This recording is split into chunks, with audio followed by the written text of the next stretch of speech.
我游历四方时，结识了马荣将军，算得上是故友，也便说得上几句话。其实是圣上贤德，才令得马荣投靠，天下归心。在下还听闻，内县令言中也有一位故友，而且还是位世家子弟。只不过那言中不希望被人说他向士族投诚服软，便掩盖了两人的交情。两人每每见面，还要避开众人。娄兄可知此事啊？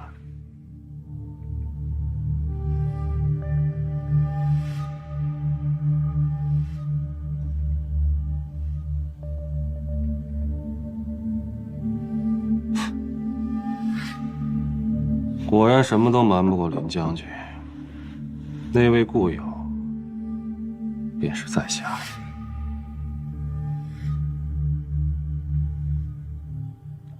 当初我见严县令富有经略，探空有一腔抱负，却无从一展宏图，与我自身经历甚为相似，便与他相交，却没想到他竟会投敌。娄某深感痛心，却又不愿意诋毁故友，便未曾将此事告知于他人。那不知娄兄如何看待严县令留下的手书？听闻那手书还是你发现的？我猜想，严兄是不忍心老母幼儿一同受难，不得不与马荣暗中勾结，意欲以2000金金铜换取老母幼儿一条生路。谁知这马荣心黑手狠，直接杀光了严氏满门。妄生贪念，心中有愧。这严县令还真是可惜了。不过若没有严县令投敌，就没有娄兄此番功绩。这一次，娄兄回到都城，定会步步高升。在下先恭喜娄兄了。若能选，在下真希望严兄不曾行差踏错。啊，圣上已召在下回都城，还要收拾一番，便不陪林将军闲话了。失陪。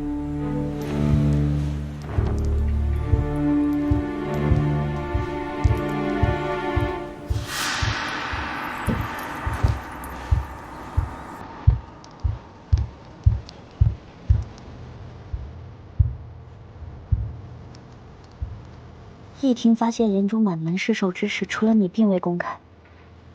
娄奔是怎么知晓的？他弟是在你追问之下心慌说漏了嘴。他与严县令之死定有关系。其实我刚到同宁县，就已经开始怀疑娄奔了。他并无官职在身，空口无凭，不可能说服马荣投降。还有那日在狱中，李峰临死之前说的过河拆桥，定也是说的娄奔。他一定知道我阿福的下落。我去找他。你冷静一些，眼下没有证据，你去质问他，他不会承认，而且还会打草惊蛇。可他马上就要回都城了，若他回去了，我要如何知道我阿福的下落？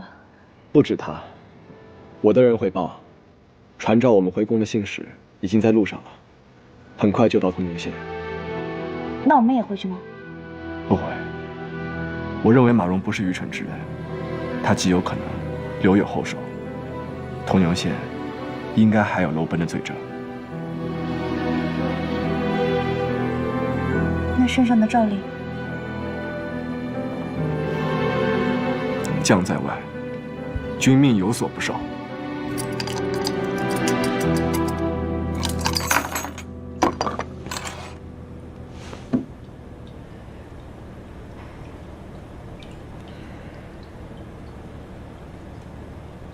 这卦象显示绝处逢生啊！阿母、大母，我们一定能出去的。你那卦象根本不准，你还说我比袅袅先成亲呢。如今我还没娶新妇呢，就要去见泰山神了。可怜我的七七呀，我的七七！阿松，阿松，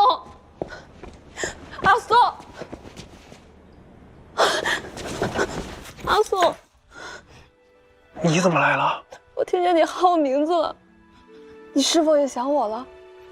让我瞧瞧你，你怎么憔悴了这么多？你看，你这眼眶都黑了。哎，你想多了，四兄每天呼噜声震天响，没睡好的明明是我。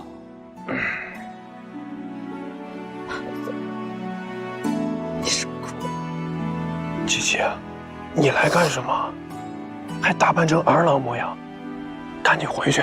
我未来郎许在牢里，我能不来吗？是我求阿父埋头狱卒，让我进来见你一面。谁是你未来郎婿？我家阿母不会同意我入赘万家，你就死了这条心吧。你上次明明说，你说你会把你阿母的话当放屁，全天下女子你就听我一人的。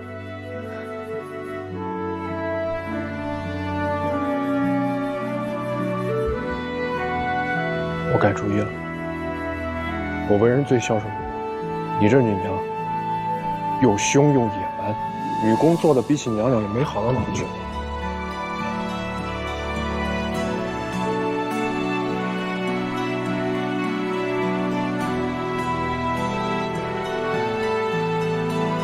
哎呀！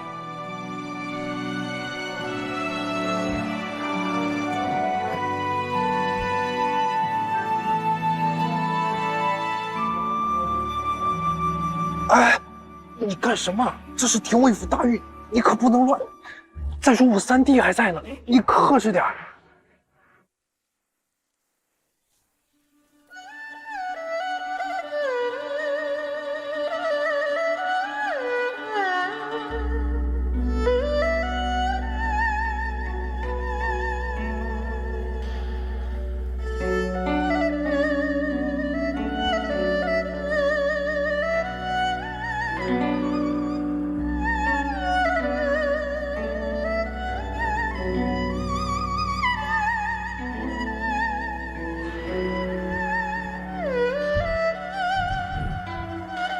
我知道你时日不多了，从今夜起，我万七七嫁你为妻，此生不悔。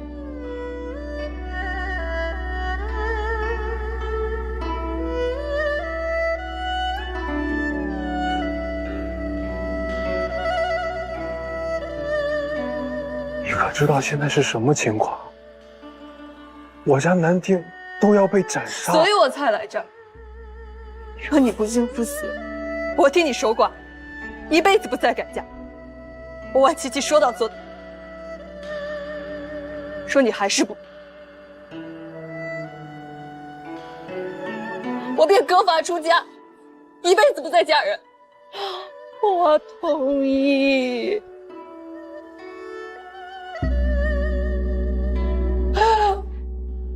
我同意。在城市全家难定，即将被问斩之时，竟得如此忠义心腹，老身此生从矣。七七呀，我代城市列祖列宗谢谢你。谢谢你啊，谢谢你！只要你们两个人情投意合，哪管旁人闲言碎语。今日我做主，认宋儿入赘万家。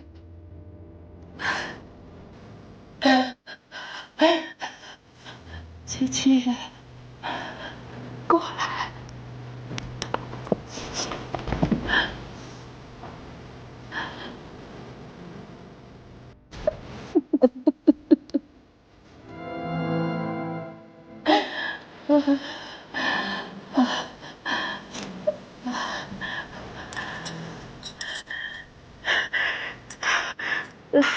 身上拿着。把我给吧，谢谢他们。这可是足斤足两，说好了。谢谢大母。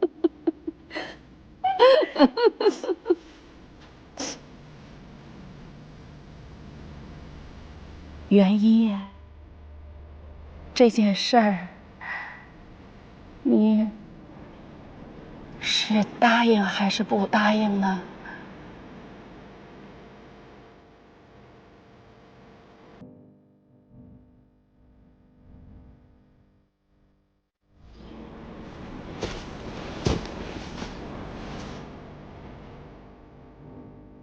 全凭军功定夺。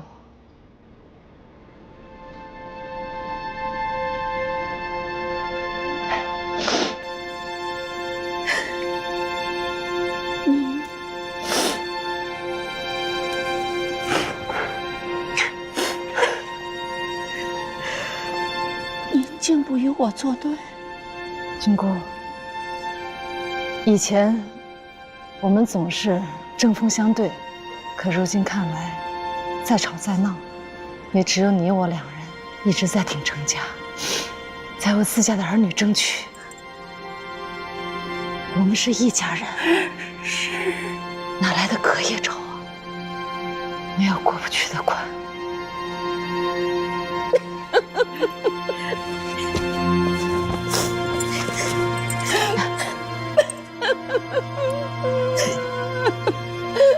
算你懂事一回，我也并非小气之人。你我以前的恩仇，一笔勾销。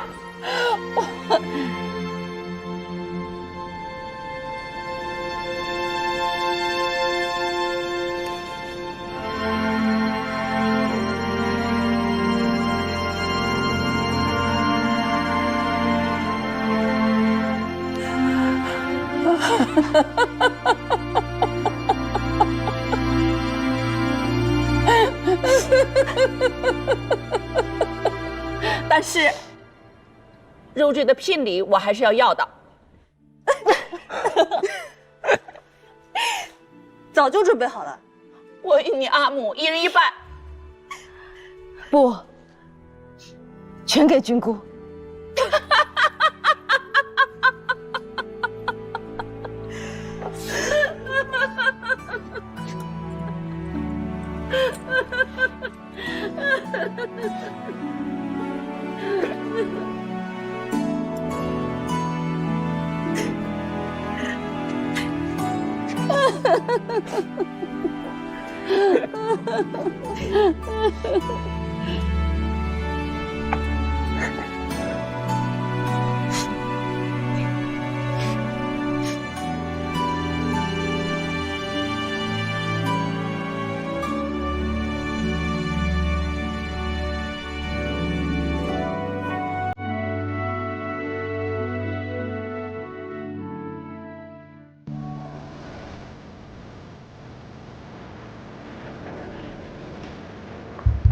哟，马兄，娄兄，空口就能拿下一座城，真是太厉害了。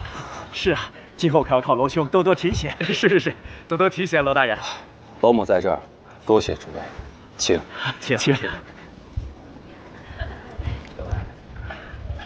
自便。哟，秦兄，来，你们不知我大兄有多厉害，此次凭借一人之力劝降叛军，连圣上都奖赏他当入朝为官呢。你们看这铜镜，这是当年他送给我阿嫂的定情信物，亲手打磨的。你们可曾见过这样深情的如意郎君？哎，往日我怎么不曾听你说这位大兄是姬啊？是你堂兄吧？堂兄怎么了？堂兄赚的也是我娄氏风光呀。妹妹莫要拿那名铜镜炫耀，父亲会不高兴的。阿嫂，你来啦，快坐。这有什么？不过是害羞吧。阿嫂同我们一块喝酒啊，来上酒。我近日身体有些不适，以水代酒吧。好，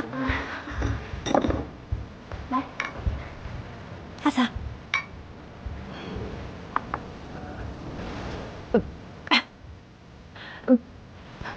阿嫂，没事吧？怎么了？可是哪里不舒服？我去找医生。我身体并无大碍，夫君不用担心。等晚些宾客散了，我有好消息同你说。什么好消息？你别问了，自是双喜临门的好事。好，行，那您自便。你去忙。哎，娄大人和娄夫人好恩爱啊！就是啊，羡煞旁人。可不是嘛，我阿兄啊，当初亲手打磨的这个镜子，更是用10种文字刻下的笺夹，就是送给阿嫂的。10种文字。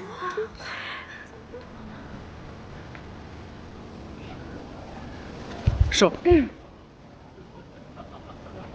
娄少夫人，冒犯了，那面铜镜可方便再给我看一眼？哎，少商妹妹，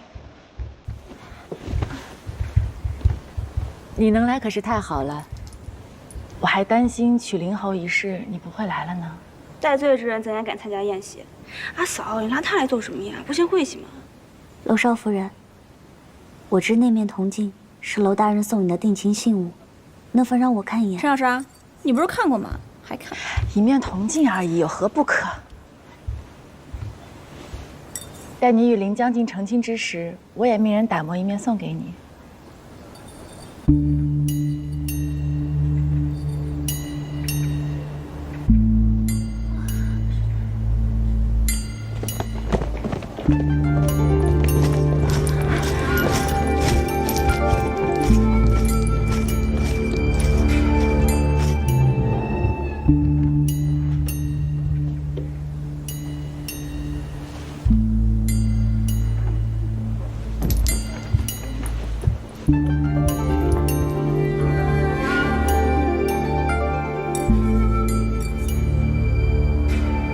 林不疑，袁善见。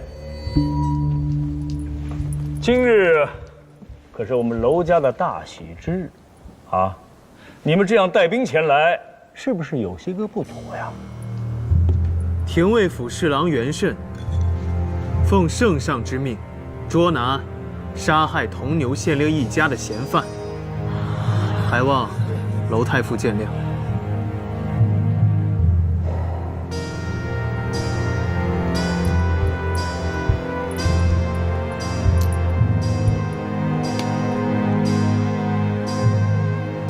此处宾客众多，林将军此番动作，难免会惊扰他们。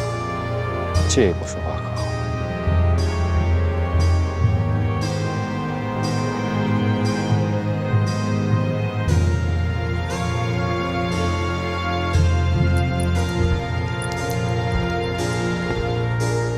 娄奔串通彭坤大将马融，诱骗铜牛县令严忠，将金桶与家人托付，然后尽数屠戮之。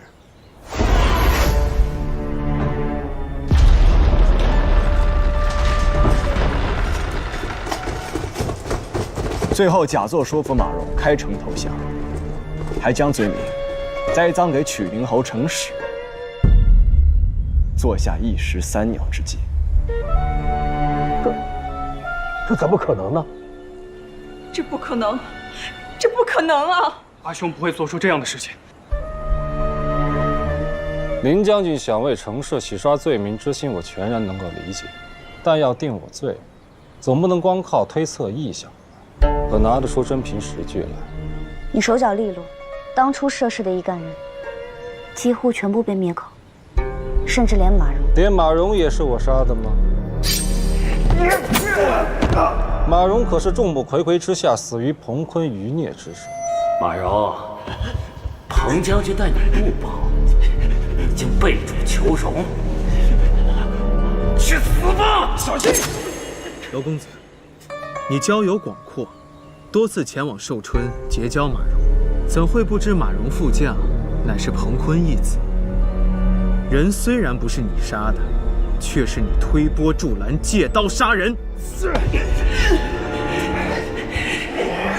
有刺客！来人啊！来人啊！有刺客！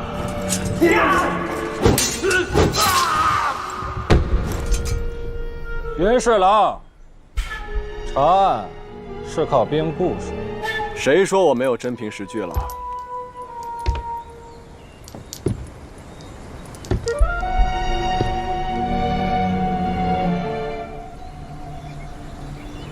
连李冯夫人都拼命留下线索，你怎么敢信那马蓉对你就毫无防备呢？证据我们已经查到了。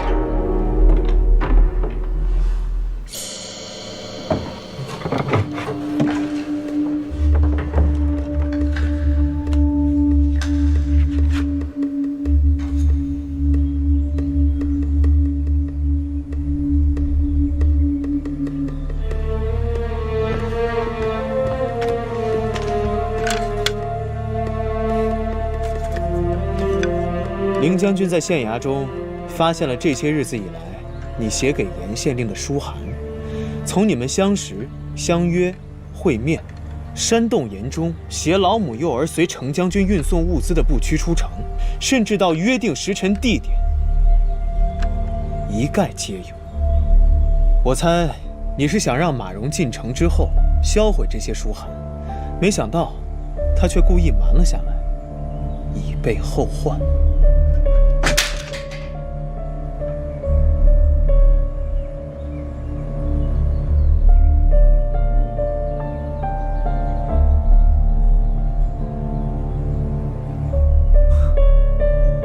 林将军，可要看看我过往书信，这并非是我的字迹。可是我熟悉楼本的字迹，这不是他的。别妄图将此事栽赃到我身上。那你给娄少夫人的定情之物呢？这面铜镜，背面有娄大人亲笔刻上的多种字体。我记得娄二夫人曾与我说过，我家大王啊，擅长书法，他还在剑字后面用不同字体刻了一首《蒹葭》呢。这其中与信函上有没有相同的字体？娄大人，你心里定比我更清楚。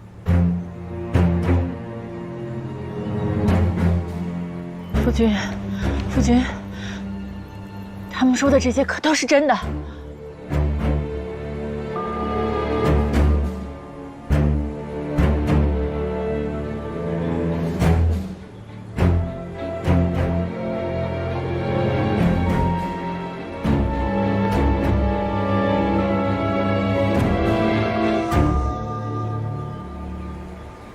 没错，都是真的。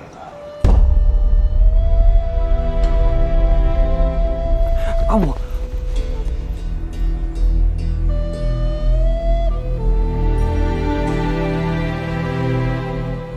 你为何要做这样的事啊？难道妃子不能立下功业吗？为我们受过大房诸多委屈，为阿瑶一家，为你我将来，为我自身报复。年纪，事到如今我已无颜见，你还年轻，改嫁已不迟。你说的这是什么话？你现在说这些话，这不是要了我的命吗？你可知，要你的命，就是要了我的命。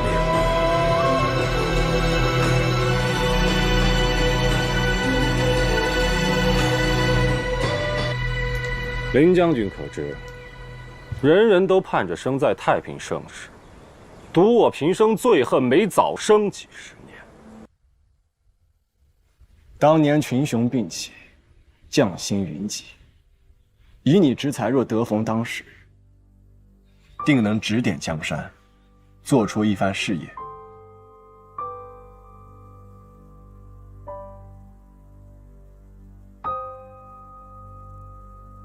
我在这里先谢过林将军，知己之情。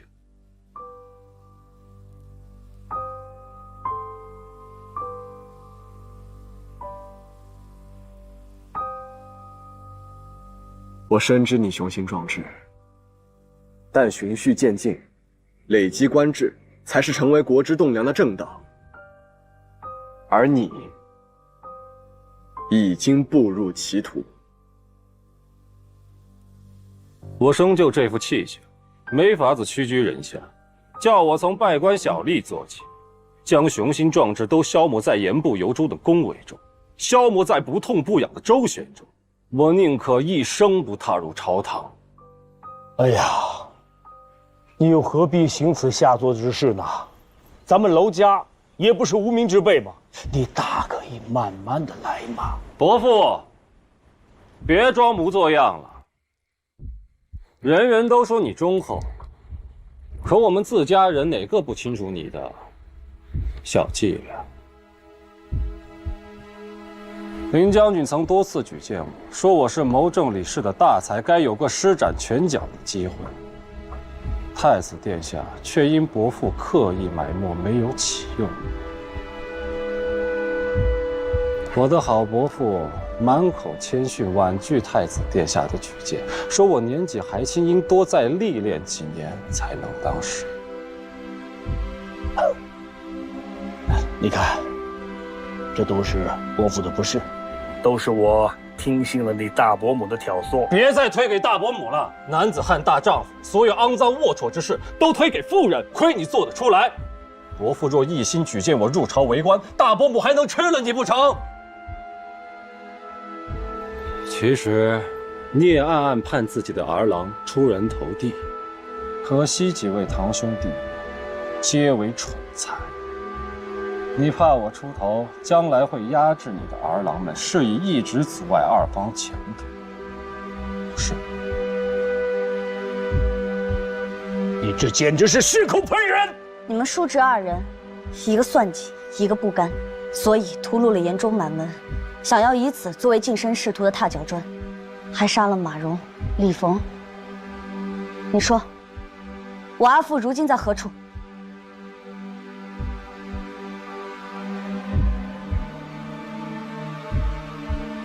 你想知晓，我们单独一叙。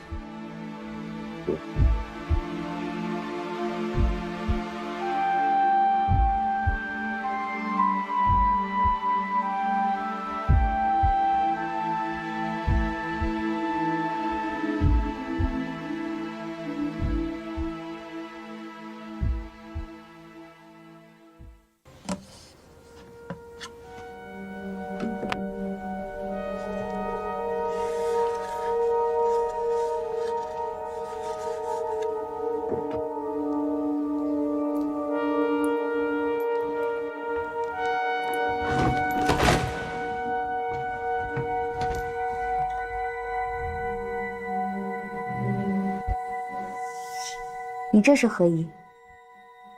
现如今我只想知道我阿父何在。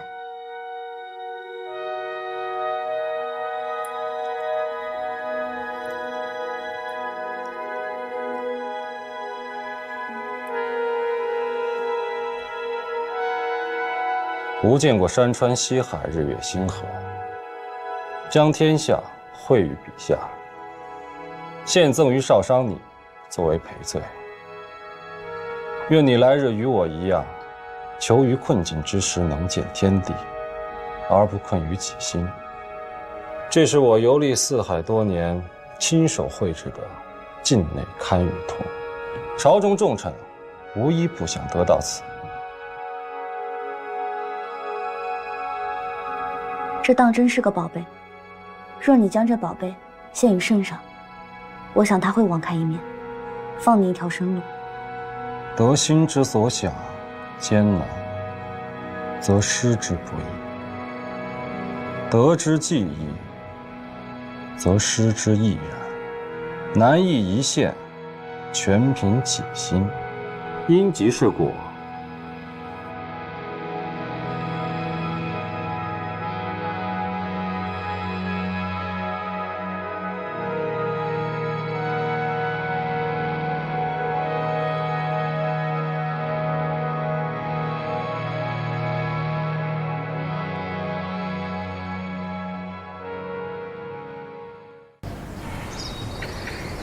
幸了，家门不幸了。我原以为你们二房在外面立下了大功，没想到做出这般见不得人的事情。哼，无才便无才，学着你堂兄安丹度日有何不可？何必这样害人害己？如今你们二房犯下这样大罪，该不会牵连全家？你闭嘴！你若再敢侮辱我夫君君姑，我让你血溅5步！你居然敢！居然敢！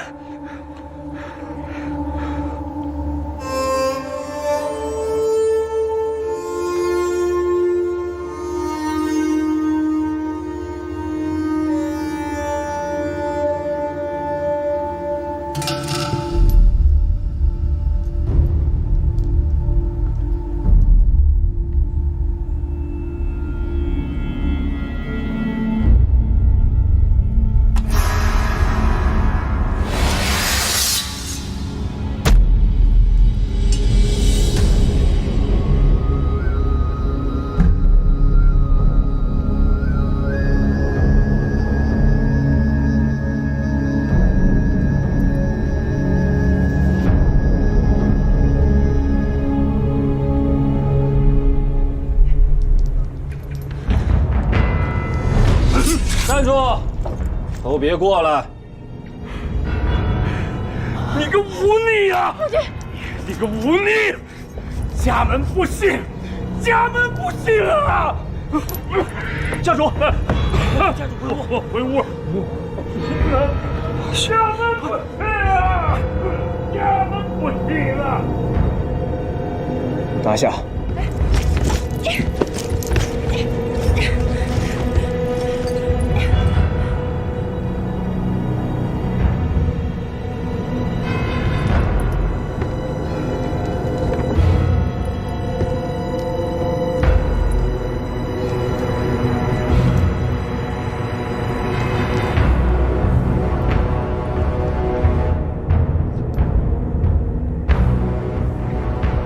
你也是聪明人，我们之间不必闹到玉石俱焚。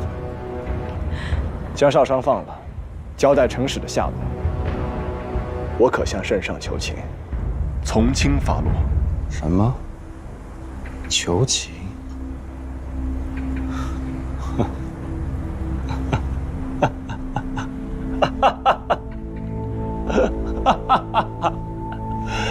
真是可笑。这些年我楼本游历四海，众人只知晓我文采博学，却从不知我的抱负乃是山河为盘，星辰为旗。可惜，楚军对我伯父言听计从，我空有满腔抱负，却毫无用处。袁善见，我真羡慕。年纪轻轻就可以在廷尉府有一席之地，我自认才华不输给你，却不知落脚何处。雄鹰不能在檐下飞行，鲲鹏也不能在浅池中浮水。我自少年起一心入主中书，却不想落到这步田地。时也，命也。儿啊，你这又是何苦啊？咱们不当这个官不行吗？阿母，这些年大伯母欺负你、羞辱你，我若是官身，何至于此？我是长子，因为家中人撑起一方天地，我不想将来我与阿阳的子孙也在族中这般卑微怯懦。阿兄，我已成亲了，我也长大了，不必一直在你的羽翼之下。阿兄，你不用事事都自己承担的，你放了少商吧。令将军说话算话，定会在圣上面前为你求情的。是啊，我也嫁与娄家，有何家撑腰，旭伯再不会用受这样的委屈。多谢弟父。可我若连自己妻子也不愿连累，又怎会肯借助地府娘家事？阿瑶，你既是个大人，就不要再哭了。娄家，以后还靠你撑着呢。夫君，不要一错再错了，我们回头是岸，功名利禄我们都不要了。我只想跟你好好过日子，好不好？妍希，我可能不能陪你去东海寻访蓬莱仙境了。对不住。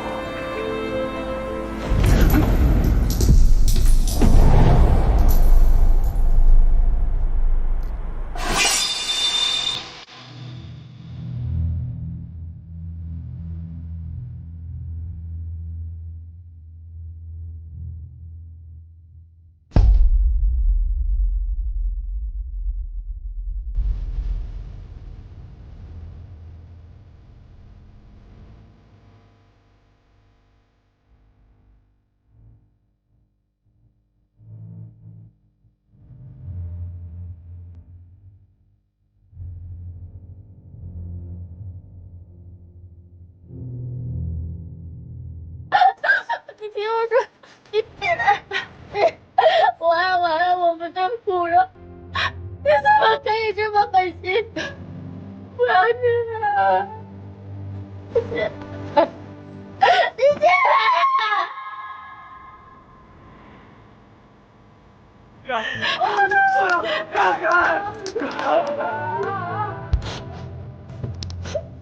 你起来！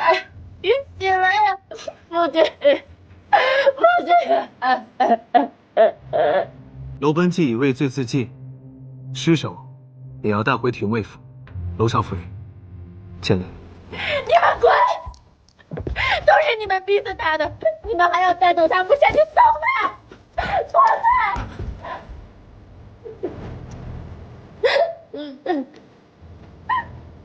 都是你们逼死他，都是你们逼的。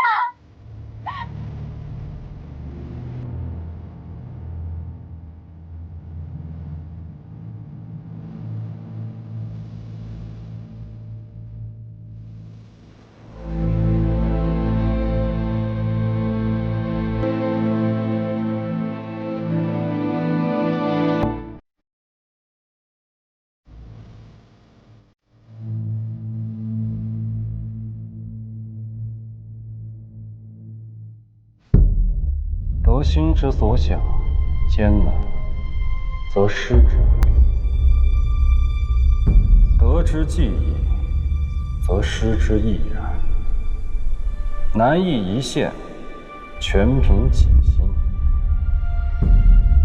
因即是果，果即是因。你的马匹在何处？就在府外。你要做什么？我去找我阿父。刚才楼奔与我讲，因即是果，果即是因。既然起因是因为2000金铜，那结果也会在铜牛铜矿。他们定是将我阿父囚困在那。我去找我阿父。将军，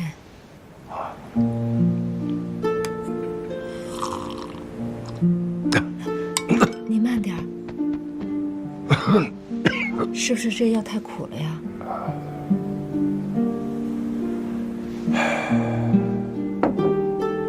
哪儿好都不如家好啊！我在通永县这么久，心中想家，想你，想孩子们，当然也想阿母，想的心肠都拧成一团了。我们也想将军。一家人在牢中时，每一句话都提及将军。阿母说将军是个孝顺儿郎，宋儿少公也念将军是慈父之心。袅袅就更不必说了，他为你这个阿父奔走，也是他情之所然。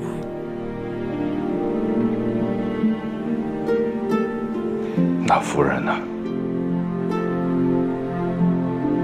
你我成亲30载，相互扶持，恩爱有加，还用说吗？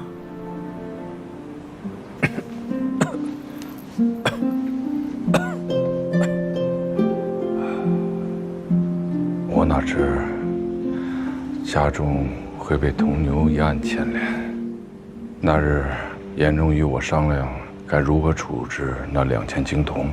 我担忧铜牛县失守，军资被抢，便提议将那2000斤铜运出城外隐藏。谁知半路遇袭，马荣非但抢了资车，更将严仲一家杀害。我奋力抵挡，也受了伤，拼着性命逃脱，最终昏在草丛中。可我听袅袅说，找到将军时，你可是生龙活虎啊，可不像昏迷许久的模样。还不是怪那楼奔。我醒来就在那小屋，浑身是伤。他说我为周围矿上劳作的百姓所救。他闻讯过来照顾我2日，还告诉我铜宁失守，县城李逢叛变，构陷我与严仲携2000斤铜投敌叛国。圣上下令抓捕2人。将军，你就信了？他是娄耀阿兄，又曾与我们议过亲，我怎能想到他撒谎欺瞒啊？后来我伤好转些，想寻机会回都城自辩，他又哄骗我不能贸然出面，否则马荣的眼线察觉，定会劫杀。如果我死了，就有口难辩了，程家人都会定罪，入狱受刑。他又向我保证，会将我活着的消息告诉你们，让你们安心。等洗刷冤屈的那一天，便能一家团聚。我怕此罪牵连你们，也只能在那片小天地里隐忍。别去死为夫了。将军真是不易啊！竟然能从他的手里逃过一劫。他倒还有一些良心，未曾杀我，像是看在袅袅与娄瑶定过亲的份上。那是因为他事败，自然心存善念。若他事成呢？还能藏匿将军一辈子呀！要是事成啊，他第一个杀的呀，便是将军你。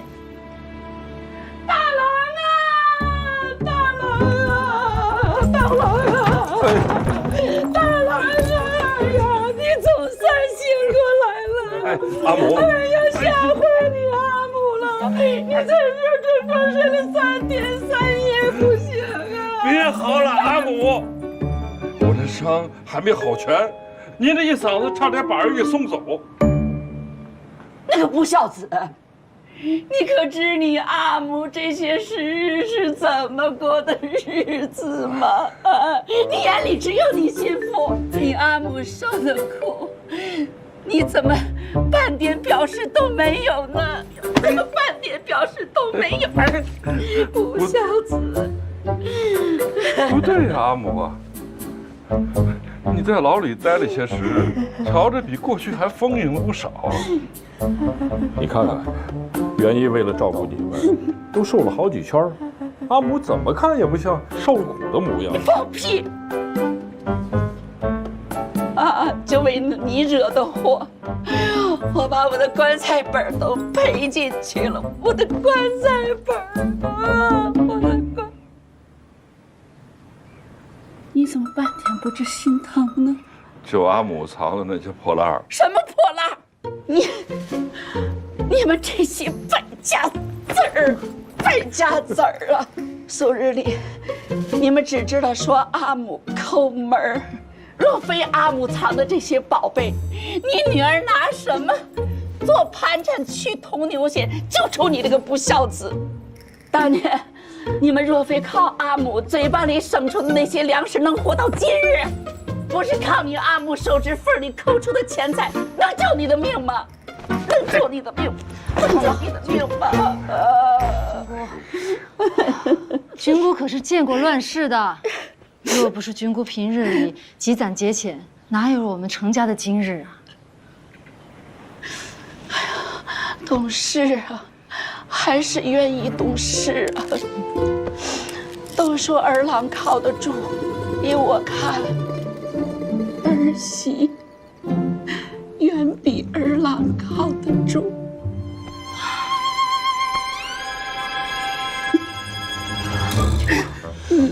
不对啊，我不在的日子里发生了何事？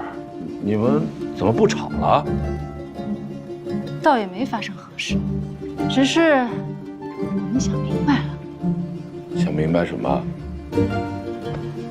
一致对外。哎呦！手不疼吗？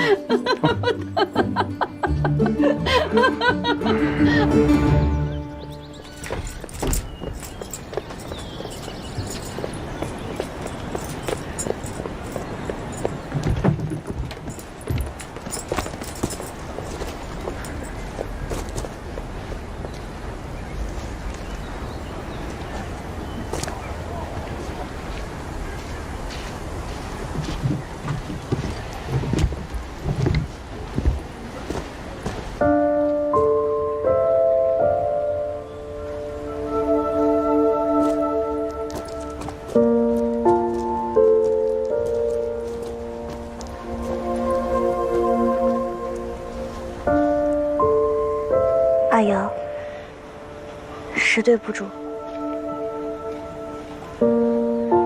程娘子言重了，你从不曾对不住我，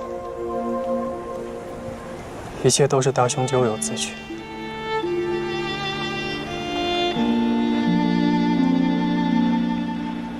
幸好我们因大兄一案，与伯父一起被贬回家乡。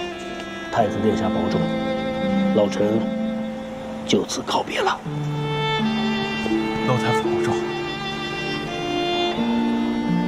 为何要选去华县上任？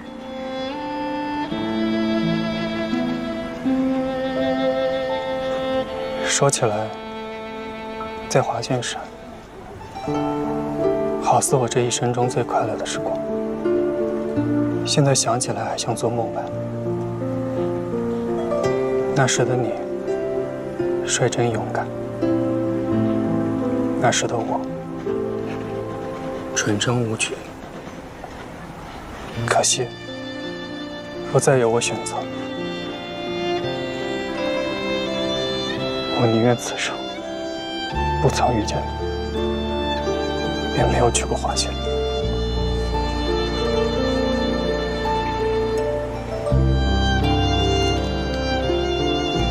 你多保重。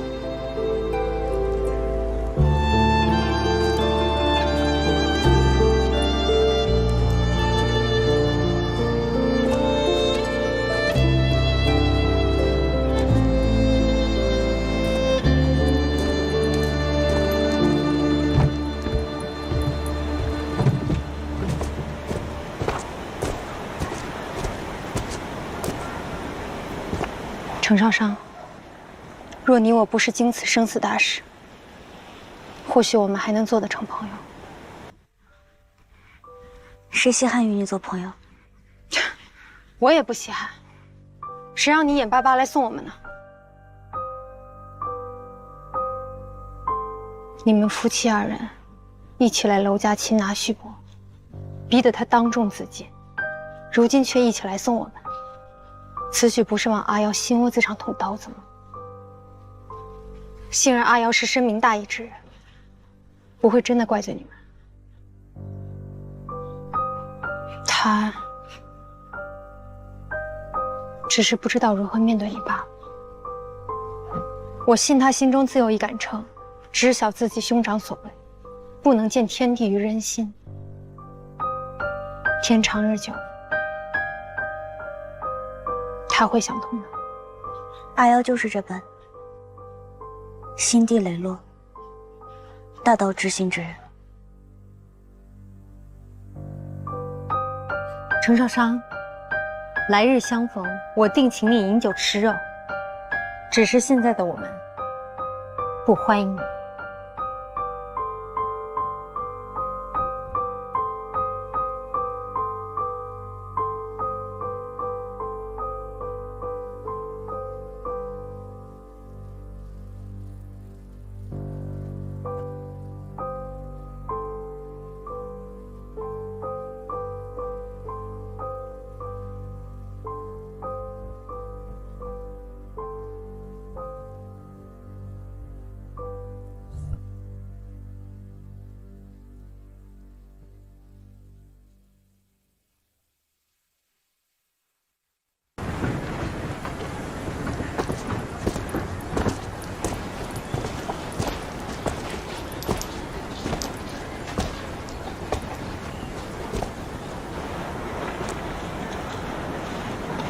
别再伤心了。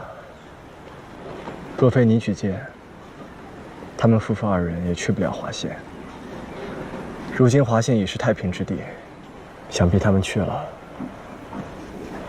也能够施展心中的抱负。近日为何不见娄大夫人和严家子？娄家族老在得知娄本遗言之后，斥责娄太夫人阻碍子弟的前程，酿此大祸。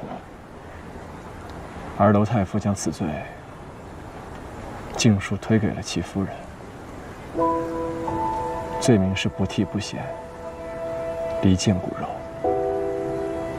就在前几日，娄大夫人被遣送回娘家了。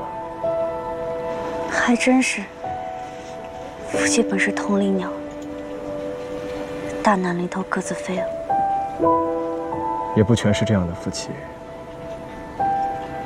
娄少夫人待娄奔就不是如此。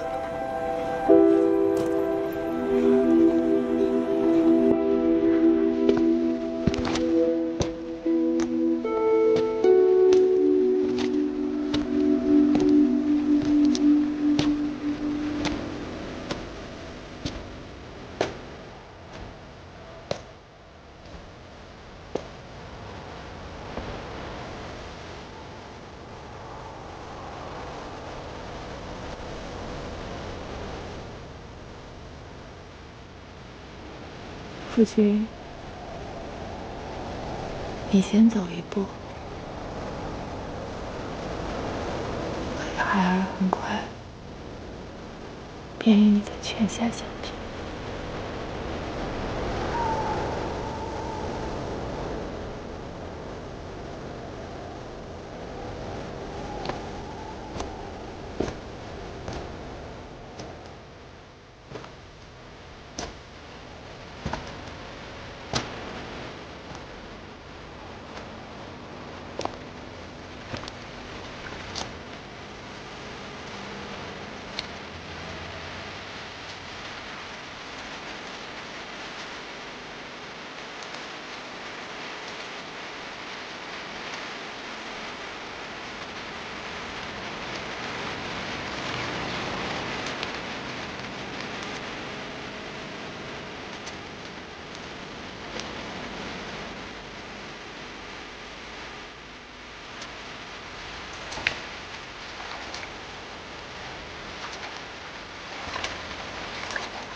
你踏遍山河，说要替我寻一处蓬莱，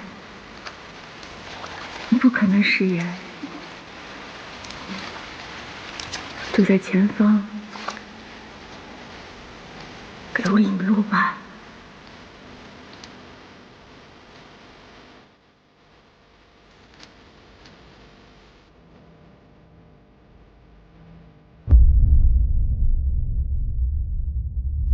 夜见刘吉，娄家的一众护卫都下了水，也没能把人捞上来。现如今，王延进母子死不见尸。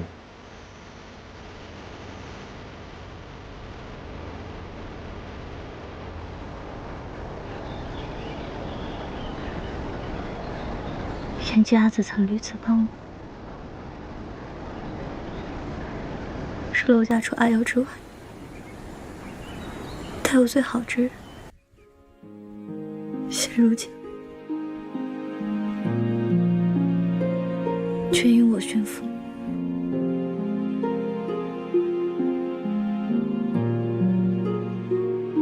娄大公子出事那日，我召集巡抚，都不曾宽慰于他。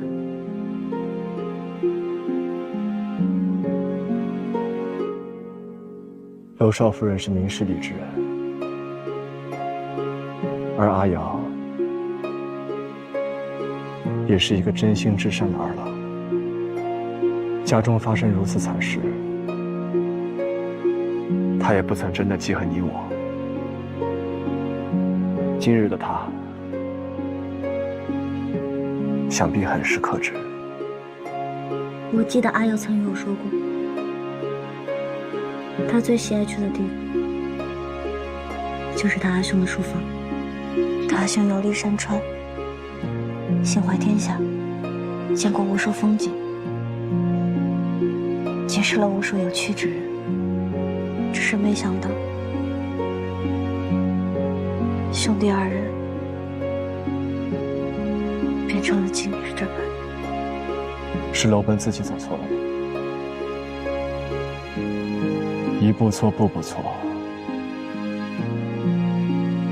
天下之事，有时候只是走错一步，便再也无法回头了。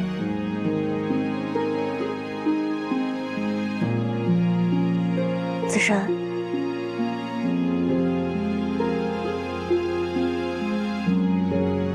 我不求荣华富贵，只求平安喜乐。你我万不能行差踏错，此生便绝无后悔之日。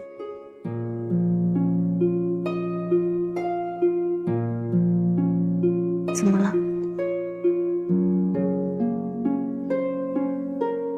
我阿母病又重了，你可愿意跟我一起去看望她？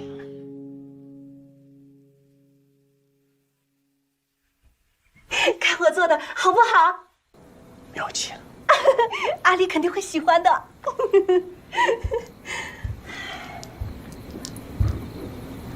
阿离，你来了，快来快来！阿母给你做的杏仁糕，你最喜欢吃的，来呀，快尝尝，尝尝甜不甜？来来来来，尝尝啊！来啊！怎么？你是嫌阿母？没有。阿母做的很好，我吃。来，尝一块啊！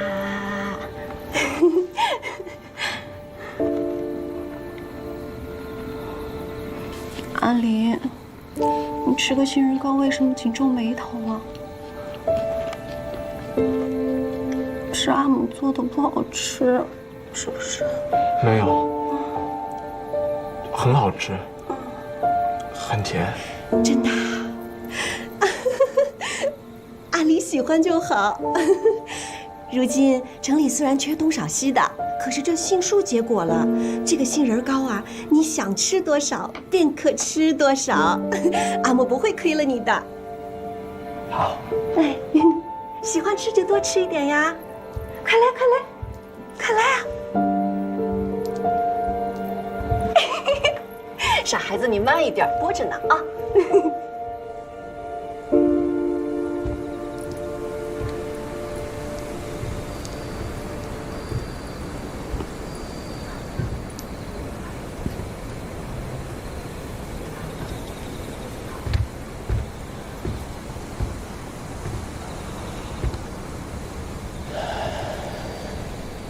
霍夫人还当子申是孩童呢，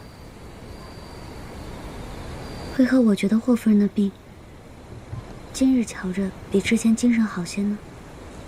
君华上了年岁，熬不住病啊。如今看似精神，实则已油尽灯枯了。她是霍家伯母早产生下的，从小身体就不好，才受尽了宠爱，为了领贼，拼死生下了子生，却落得了这般的下场。其实不止君华，子胜也是早产儿。我记得当年他生下来的时候，就像个小毛崽一样，大家都觉得他养不活，才给他起了阿离这个名字。倒是霍家大嫂，生了几个儿郎女娘，全都健康，壮实得很。这为求平安啊，便将自己儿子的名字给了子胜。那霍冲将军的儿子叫什么？不疑给了阿离，君华儿子的无伤，便给了霍家小侄子。霍无伤。都说外甥小九不义和无伤这两个孩子啊，有时长得很像，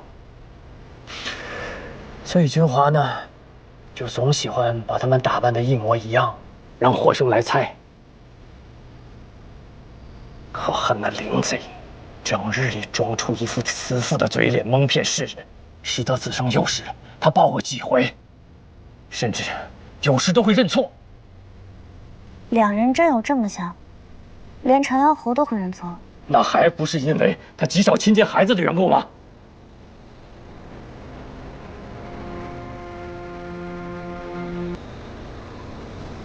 虽然这两个孩子相貌很是相似，但品性却相差太远了。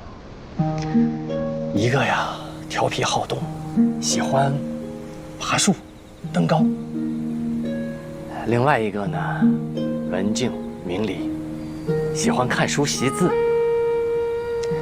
虽然性情不同，但两个人相处却极好。阿离喜欢吃杏仁，这阿争虽然碰到杏仁就会起红疹，还是愿意上树去为他摘果子。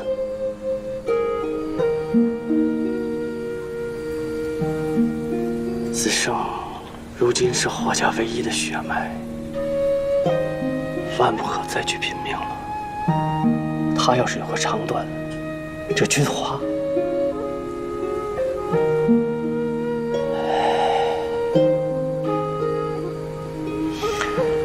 孩子，子生就托付给你了。待你大婚之日，你阿父阿母给你备了多少嫁妆，叔父照原样再给你备一份，可好啊？不用了，皇后也说过此话。我的嫁妆已经很多了。哎，哪有人嫌自己嫁妆太多呀？这再说了，你的嫁妆如果少了，将来见到玉昌郡主抬不起头，那可怎么办？我的嫁妆多寡，与玉昌郡主有何干系？人家琴棋书画、女工烹调样样精通，又是都城里出了名的贤良淑德。你呢？我听闻，你缝补个铠甲都能弄出个鸡翅膀来，害得子生被众将官笑话了多日。这嫁妆要再不丰厚些，那不什么都比不过人家呀？崔叔父，我觉得你我缘分已尽，就此告别，天高地远，不必相送。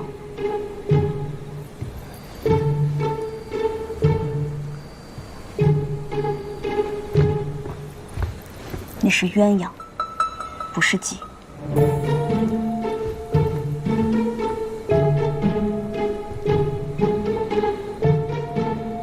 气性还不小，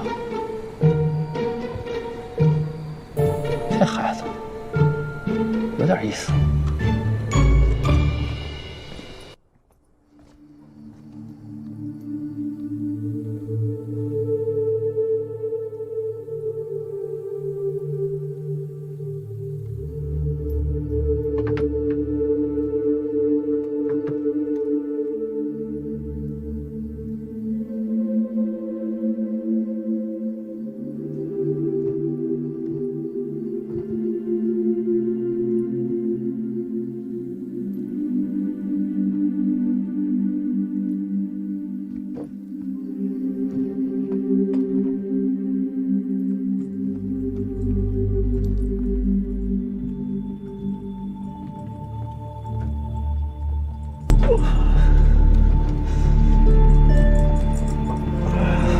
你怎么了？没事。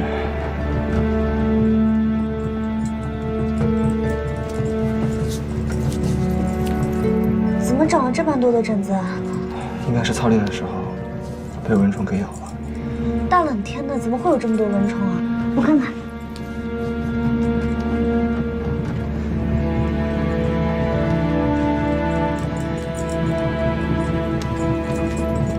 你发热了，好烫。请靠下。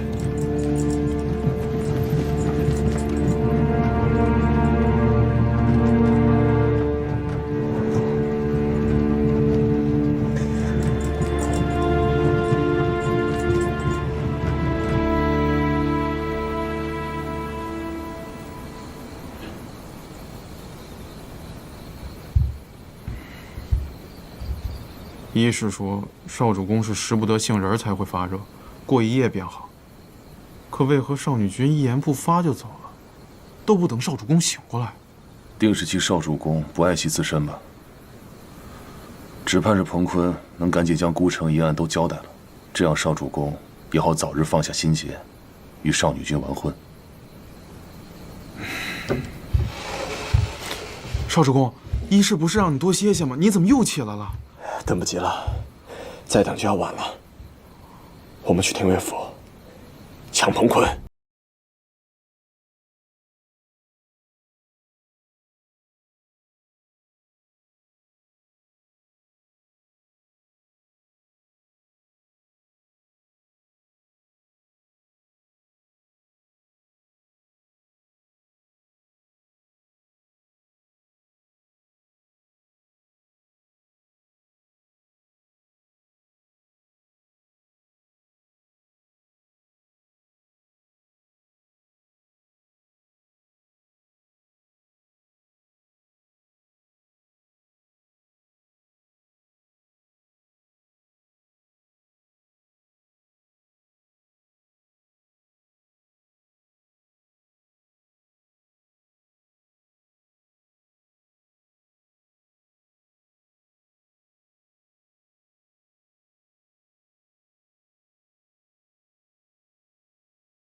女在寿春，你说此事与林毅有关系，是什么意思？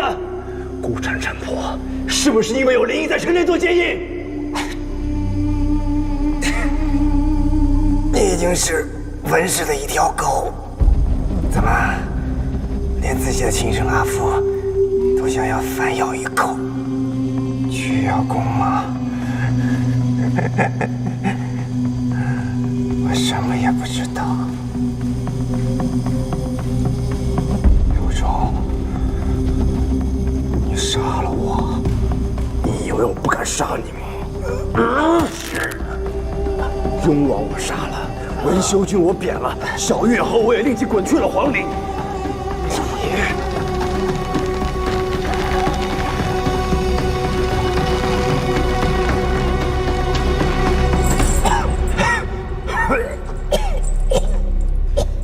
要杀你，易如反掌。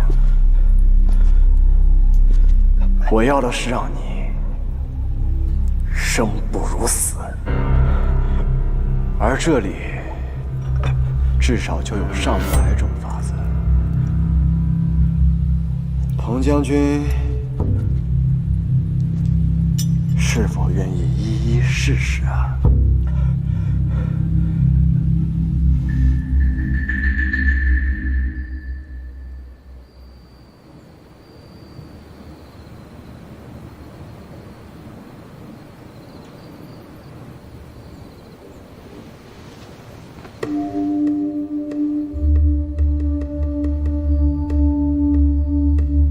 你方才为何对着霍将军的画像出神啊？我是觉得霍将军与子胜倒是有几分相像。都说外甥萧旧，不疑和无伤这两个孩子，有时长得很像。虽然性情不同，但两个人相处却是极好。阿离喜欢吃杏仁儿，这阿征虽然碰到杏仁儿就会起红疹，还是愿意上树去为他摘果子。怎么长了这般多的疹子啊？应该是操练的时候被蚊虫给咬了。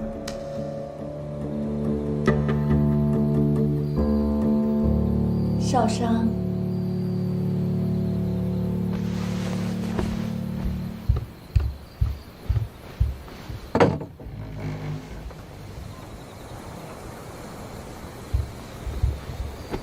皇后怎么还没睡啊？于近日身体不大好，勉强。瞧你屋子灯还亮着，就想过来看看你。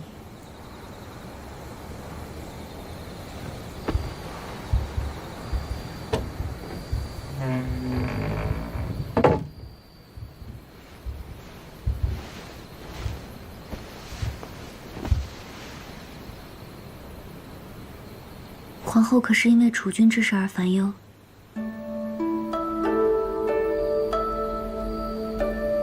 娄太傅乃太子时，这段时日，文修君、王纯、五公主，还有娄太傅接二连三的出事。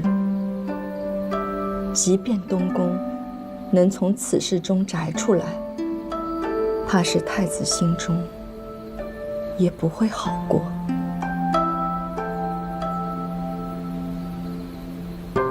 皇后，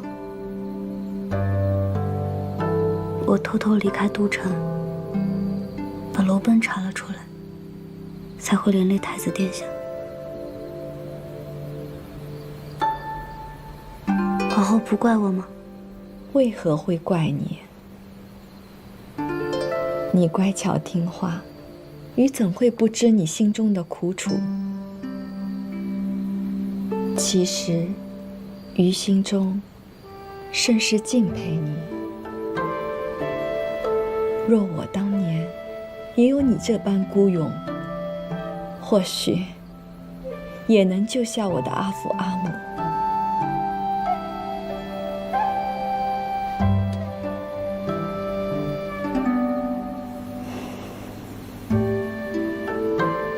皇后要先保重自己。除了太子的事情，你还有好多事情都要操心。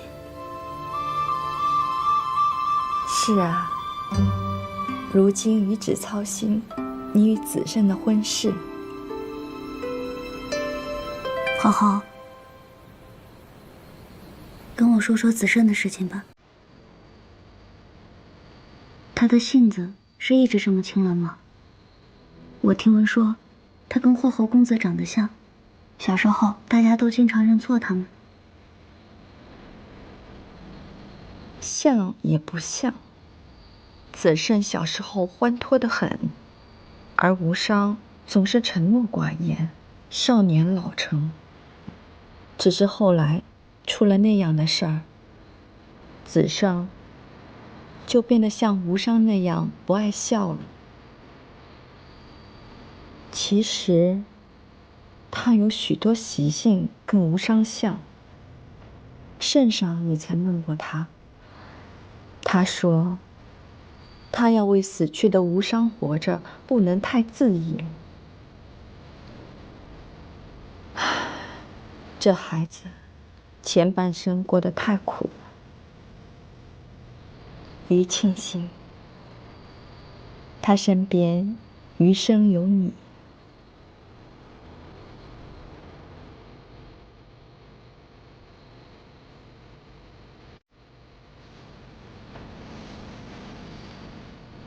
我也庆幸他身边能有皇后。其实子胜帮我们更多。不管发生何事，人总要往前看。你莫要为他担心，他行事啊，自有分寸。快些睡吧，或许明日会更好些。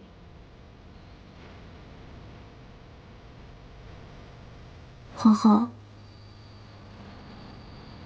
今日你能不能陪我一晚？这有何不可？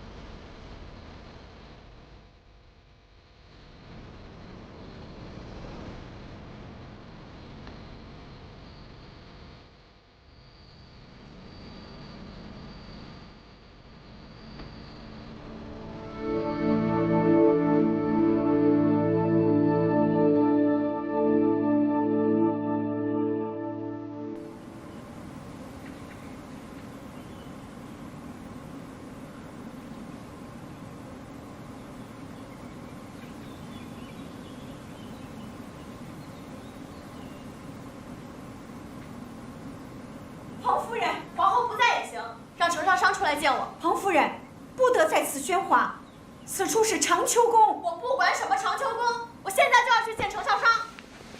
别挡我，夫人。程娘子，过去是我对你不住，今日特地来给你道歉了，求你让石英放过我夫君吧。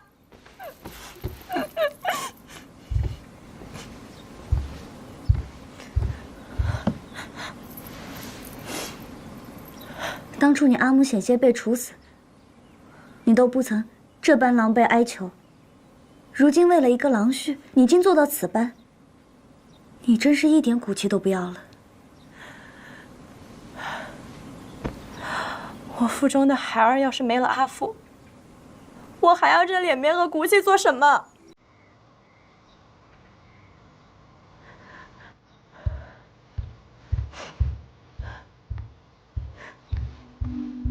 起来，快起来！我求求你帮帮我吧，帮帮我好不好？你可以没脸没皮，但长秋宫的脸面不能不顾。你为了一个不忠不义的男人值吗？在你们眼中，不忠不义，但是在我眼里，没有人更比他有情有义。是，他忤逆谋反，甚至杀我亲人。可你知我这些亲人算什么亲人？我在娘家过的是怎样的日子？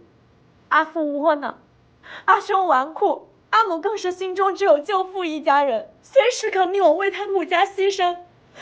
没有人关心过我喜欢什么，更没有人在乎过我想要什么。除了他。可那又如何？王丽，你清醒一点，那毕竟是坑了孤城的反贼。他早年在孤城瘴气重伤身子，患下喘症，所以院中从未有过花草。他得知我喜欢侍花弄草后，便不顾危险，让人带来了许多稀罕花草种在院中，就是为了哄我开心。为此，他不敢踏足我的院子，这也让我安心不少。有一夜里，我屋中暖炉点燃帐子起了大火，我以为我就要死在寿春了，谁知他竟不顾性命，拼了命的来救我。试问我阿父阿母，谁人又能做到？王旭倒是个好王旭，想当初你还不情愿嫁呢。从那次后，我便发誓，我这条命都是他的。程娘子，所以我求求你，你帮帮他吧，你帮帮他好不好？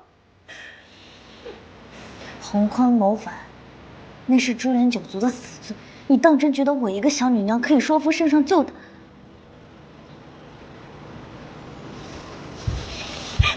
不是，我并非让你饶恕他，我并非让你去救他。他既然谋反，便不可能免死。只是林不疑将他从廷尉府带走，关押在北郡狱，连夜审讯。林子胜心狠手辣，定会对我夫君用尽酷刑。是，我夫君的确有错，但林不疑滥用私刑，逼人认罪，难道就没错吗？我们所为罪无可赦，还需要逼他认罪？王丽，我帮不了你，你走吧。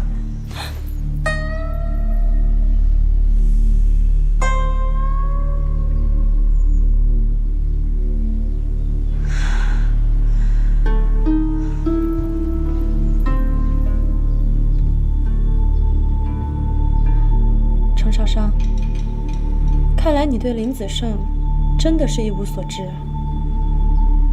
林子胜才是这个世间最深不可测、最心思可怖的男人。我夫君在都城多有耳目，他曾与我说过，